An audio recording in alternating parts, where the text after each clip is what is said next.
Assalamualaikum warahmatullahi wabarakatuh. Halo semuanya. Perkenalkan, nama aku Cynthia Permatasari. Aku berasal dari kelas 12 IPA 6 dan aku berasal dari SMA Negeri 1 Bengkulu Utara. Hari ini aku mau ngebuat video yang bermaterikan, yaitu dari konflik menuju konsensus suatu pembelajaran. Ini adalah video praktek untuk pembelajaran sejarah. Yuk ikutin aku ngebahasnya.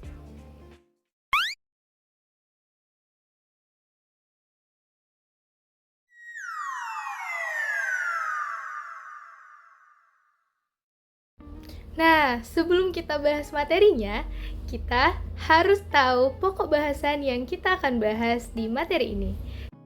Yang pertama, kita akan membahas tentang kesadaran terhadap pentingnya integrasi bangsa. Yang kedua, kita akan membahas tentang teladan para tokoh persatuan melalui pahlawan nasional dari Papua. Yang ketiga, kita akan membahas tentang teladan persatuan para tokoh. Yang kita akan bahas di sini adalah para raja yang berkorban untuk bangsa.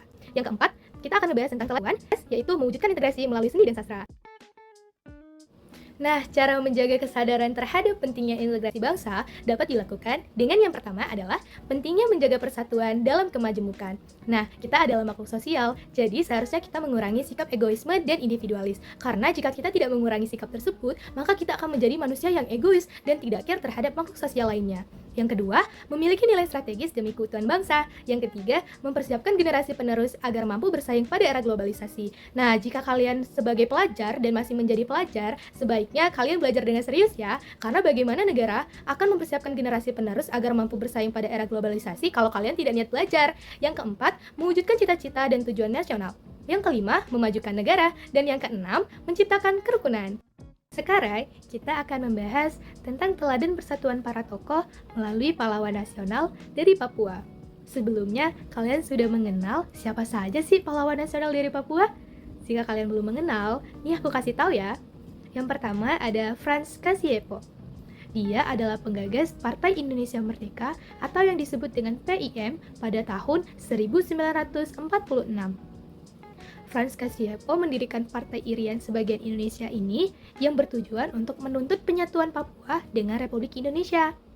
Yang kedua, dia mengganti nama Papua dan Netherlands New Guinea menjadi Irian, yaitu ikut Republik Indonesia anti-Netherlands.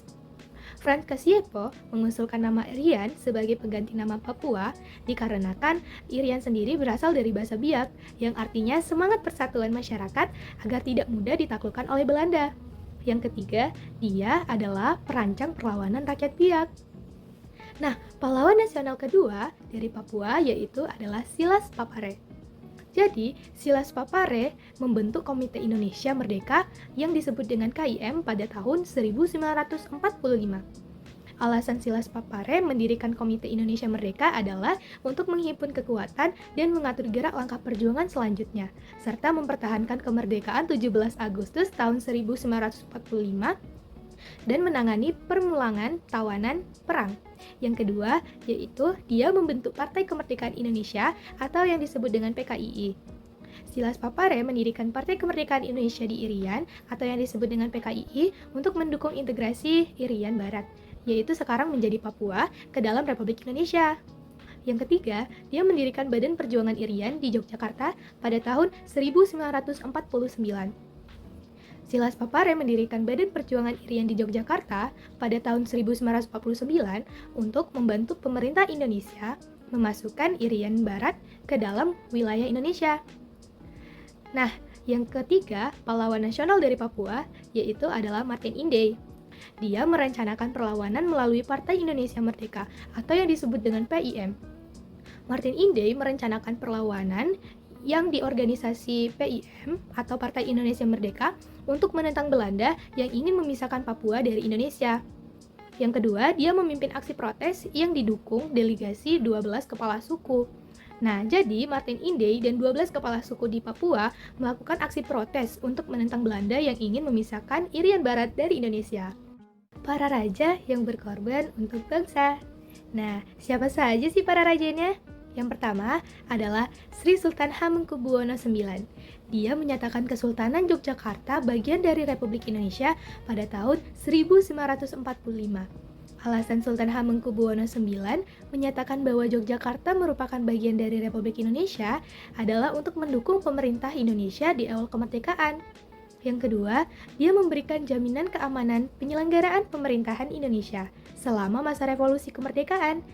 Beberapa jaminan dan dukungan yang diberikan Sri Sultan Hamengkubuwono IX itu yang pertama, memberikan jaminan keamanan atas penyelenggaraan Indonesia di Yogyakarta. Yang kedua, memberikan dukungan finansial untuk keperluan operasional pemerintahan, TNI, dan delegasi negara. Yang ketiga, memberikan bantuan moral dan materi kepada pegawai negeri dan para pejuang kemerdekaan. Yang keempat, menolak tawaran Belanda untuk menjadi raja di seluruh Jawa.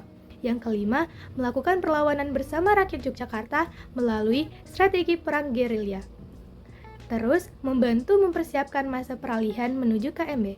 Dan yang terakhir adalah menjadi penerima mandat penandatanganan penyerahan kedaulatan KMB di Jakarta.